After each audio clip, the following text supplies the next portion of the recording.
Dilawan ka kasi. Dilawan na balimbing. Dati, sinusuportahan mo ang Pangulong si President Duterte. Malimit ka kung ano-ano mga pinagsasabi mo. Bandang huli, masama ang loob mo dahil napasara ang ABS-CBN.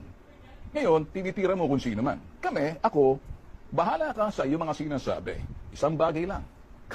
Medyo kami napapasaringan mo. Huwag na huwag ka magkakamali sa bitag. Kasi kami, kahit na buong puwersa ng ABS-CBN sa likod mo, hindi kami matitinag. Kahit na buong dilawan na mga politikong dinidikitan nyo, sa kagustuhan nyo, sumipsip para mabalik kayo sa ere, ala akong pakialam. Kahit na si Leni Robredo, Isko Moreno, sino pa, si Lacson, sino pa yung mga kaalyansa ninyo, kahit na Manny Pacquiao, pag-uuntog-untogin kong ulo ninyo. Una sa lahat, yung kulay pa lang ng suot mo, dilaw na yan. Kami mga Tulfo Brothers, hindi kami mga dilawan.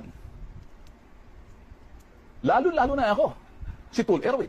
Nagpahayag si Tul Rafi, ang laki ng respeto niya kay PRRD na posible yung sinasabi mong mga kawatan, magnanakaw, maybe siguro hindi mo lang masabi, Bongbong Marcos. Kasi pag sinabi mong Marcos, Duterte, Marcos, yan ang gusto nyong hadlangan na huwag makaupo sa Malacanang. Kasi pag nakaupo yung Marcos, nakaupo uli yung Duterte, wala kang magagawa kung yan ang lalabas.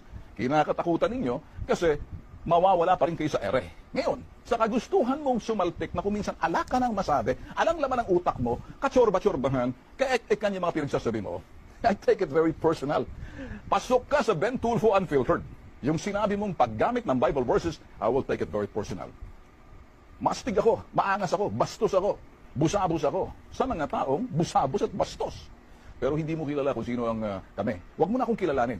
Ang ayaw ko lang, madamay kami sa mga pahayag mo, sa mga salita mong walang katorya-toryang palabas ninyo. Hindi kami kapareho sa inyo. Estilo namin sa bitag, ipagtanggol ang mga inape, kinawawa, walang kalaban-laban. Ikaw, ini-entertain mo, sinochorba-chorba mo lang, sumablay ka na.